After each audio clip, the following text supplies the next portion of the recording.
시련에 대항하는 습관. 에베소서 1장 18절. 면제되지 않는 시련. 당신이 구원받기 위해 할 수 있는 것은 아무것도 없습니다. 그러나 받은 구원을 나타내기 위해서는 뭔가를 해야 합니다. 구원받은 우리의 삶에도 늘 어려움과 시련이 닥칩니다. 하나님은 우리에게 시련 없는 인생을 주시지 않습니다. 다만 시련과 어려움을 적절하게 극복할 수 있는 능력을 주십니다. 내가 하나님을 의지하고 담을 띄워놓나이다. 이는 하나님의 자녀로 살아갈 때 세상에서 만날 시련을 면제해 준다는 의미가 아닙니다. 우리가 그것을 넘어서야 한다는 뜻입니다. 불시험이 오면 일어나 대처하십시오. 만일 그 불시험이 당신의 죽을 육체를 통해 그리스도의 생명을 드러낼 기회가 된다면 아무리 아픈 고통이라도 인내하십시오.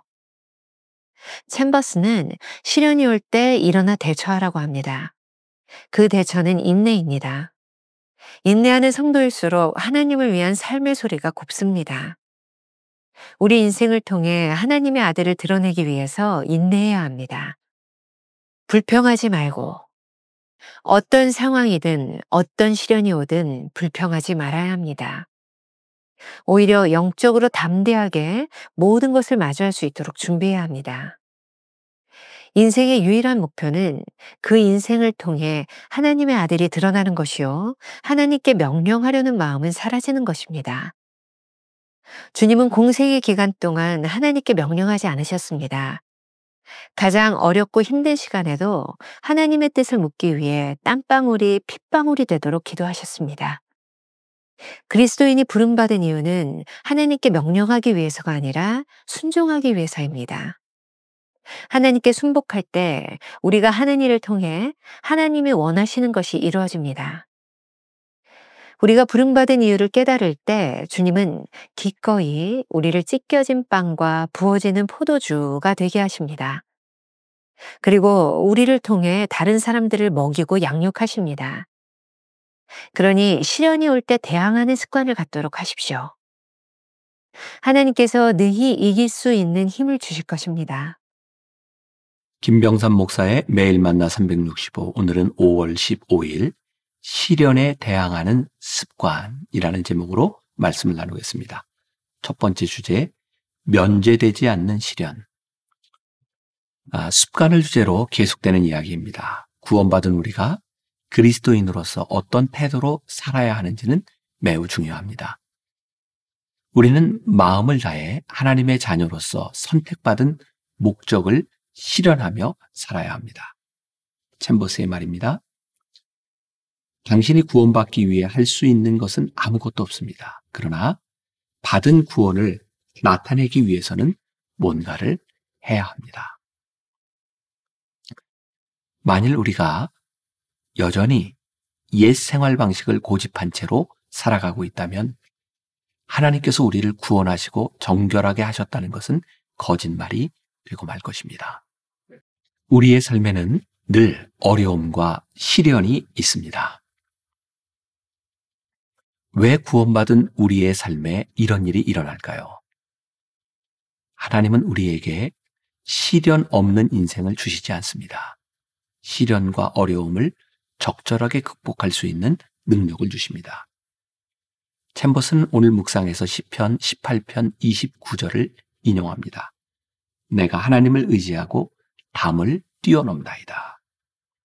이 말은 하나님의 자녀로 살아갈 때 세상에서 만날 시련을 면제해 준다는 의미가 아닙니다. 우리가 그것을 넘어서야 한다는 뜻입니다. 그래서 베드로는 이렇게 말하고 있습니다. 베드로전 4장 12절. 사랑하는 자들아, 너희를 연단하려고 오는 불시험을 이상한 일 당하는 것 같이 이상히 여기지 말고. 하나님께서 택하신 자녀라고 해서 시련이 면제되지 않습니다.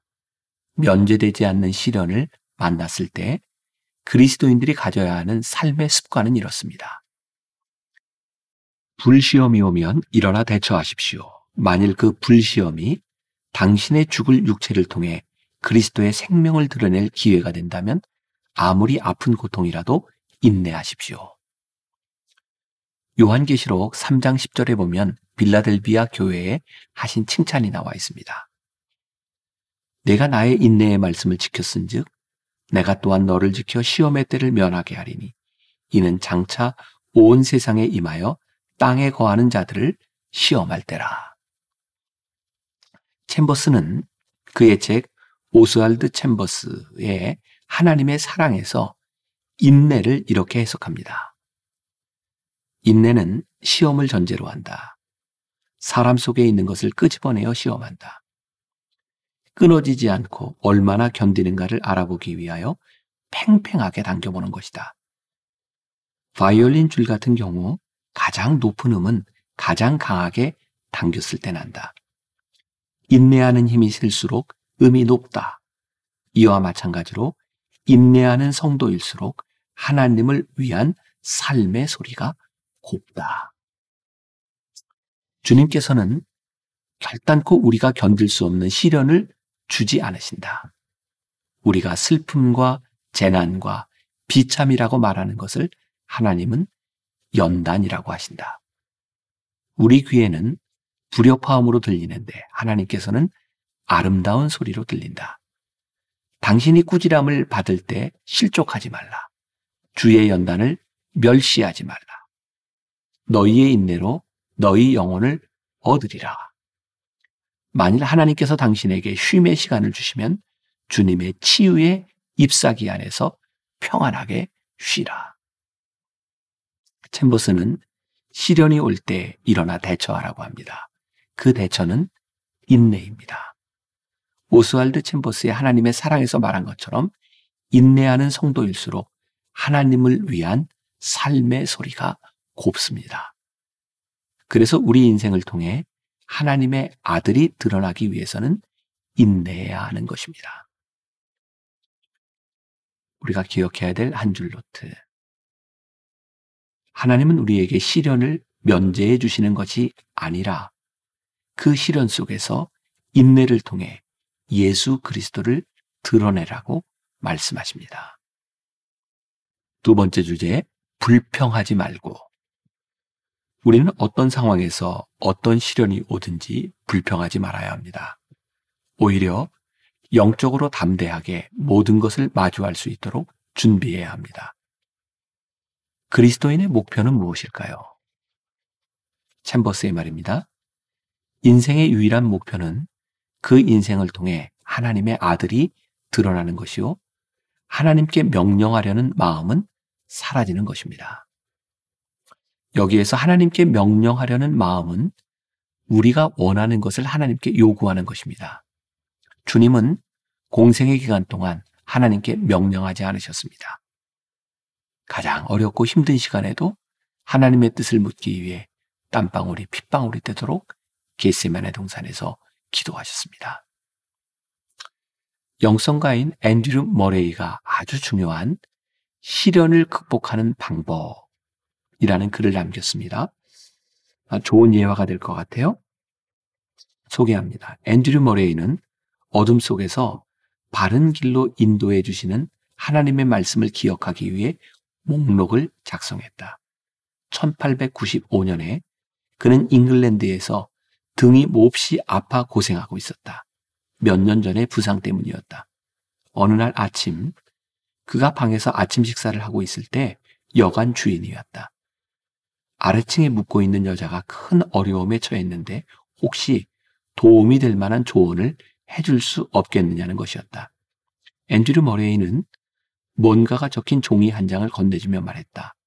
내가 나를 위해 적어둔 충고입니다.